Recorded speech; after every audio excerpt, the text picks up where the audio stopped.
এসছেন মানে কারো কোনো রুগী আছে? হ্যাঁ, রুগী আছে। আজকে একটা আরজিকর হাসপাতালের জন্য একটা বড় দিন হয়ে যাচ্ছে। একজন সাজা ঘোষণা হতে পারে। ডাক্তারবাবু যারা মেরেছে তাদের পূর্ণ সাজা হয় এবং ফাঁসি হোক। ডাক্তারবাবু যারা মেরেছে মানে? কিন্তু এই একার ধারা তো সম্ভব নয়। এর পিছনে আরও আছে, তাদেরকে যেন অবশ্যই ধরে এবং তাদেরকেও যেন ফাঁসি হয়। তাদের ফাঁসি হোক? হ্যাঁ, কেন একটা নিষ্ঠুর মেয়েকে একটা মেরে দিল, ডাক্তারবাবুকে আমাদের সমাজের উপকারে লাগে, তাকে যদি মেরে দেয় তাদের উপযুক্ত ফাঁসি হওয়া উচিত। এটা আমার। আপনি আবার বহু বচনে বলছেন কেন? এটা তো এক বচনের কথা হচ্ছে।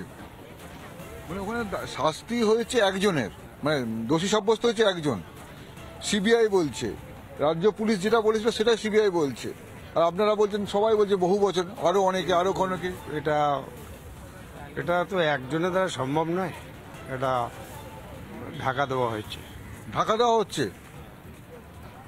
ঢেকে দিল? এত বড় ঘটনা এটা লোক রাত জাগলো, ঢেকে দিল? এটা কিন্তু বিশ্বাস হয় না যে একজনের দ্বারা অত বড় ঘটনা ঘটে। এটা বিশ্বাস হওয়া বিশ্বাস হচ্ছে না। বিশ্বাস হচ্ছে না বলছি বিশ্বাসই হচ্ছে না। এটা ঠিক কথাই। কেন? কারণ ওরা এত পুলিশ সিবিআই, বিশ্বাস হবে না? এটা অবশ্যই ঠিক কথা। কারণ হচ্ছে একজনকার দ্বারা তো কাজটা করাটা তো সম্ভব নয়। এতে অনেকেই জড়িত আছে। কারণ ওনার দেহ থেকে তো অনেকই গ্যামেট পাওয়া গেছিল না, যখন মানে পোস্টমর্টম রিপোর্টে পাওয়া গেছিল যেটা। তাহলে একজন তো দায়ী নয়। এটাই হচ্ছে আমারও বক্তব্য। উনি যেটা বলছে সমস্ত সবাইকে, শুধু সঞ্জয় রায় নয়, যারা দোষী সাব্যস্ত ছিল সমস্ত মানুষদেরকে একসঙ্গে করে সব কটাকে ফাঁসিতে দেওয়া দরকার।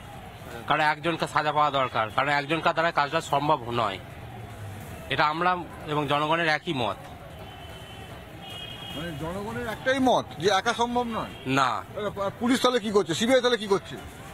এবার সেটা সমস্ত দোষটাকে যদি তারা ঢেকে রাখে বা সমস্ত দোষটাকে যদি তারা তদন্ত না করতে পারে, সেটা আবার ওদের বিষয়। কারণ একার পক্ষে তো সম্ভব নয়। এত মানুষ রাত জাগলো, এত মানুষ দিন জাগলো, আমরা প্রত্যেকের সঙ্গে কথা বলছি। আমরা একটা জিনিস দেখতে পাচ্ছি, আরজিকরই আছে এবং সাধারণ মানুষের বিভিন্ন লোকের বিভিন্ন মত। এখানে কিছু মহিলা এসছেন চিকিৎসা করাতে। আপনারা কি চিকিৎসা করাতে এসছেন? রুগী আছে? আচ্ছা, তো কবে এসছেন এখানে? আমরা শনিবার দিন এসছি। শনিবার এসছেন? এমনি ভিড় থাকে নাকি প্রতিদিন? আমরা ঠিক বলতে পারি না, প্রথমে এসছি তো। আমরা প্রথম এখানে আমরা জানি না, তো ভর্তি করেছে। পুরা রুগী, নাতি ছোট, ভর্তি করেছে। তো দিদি, এই যে অভয়াকাণ্ডের ঘটনা শুনেছেন আপনি? হ্যাঁ, শুনেছি। কি হয়েছে অভয়াকাণ্ডে? আজকে সাজা ঘোষণা, জানেন তো?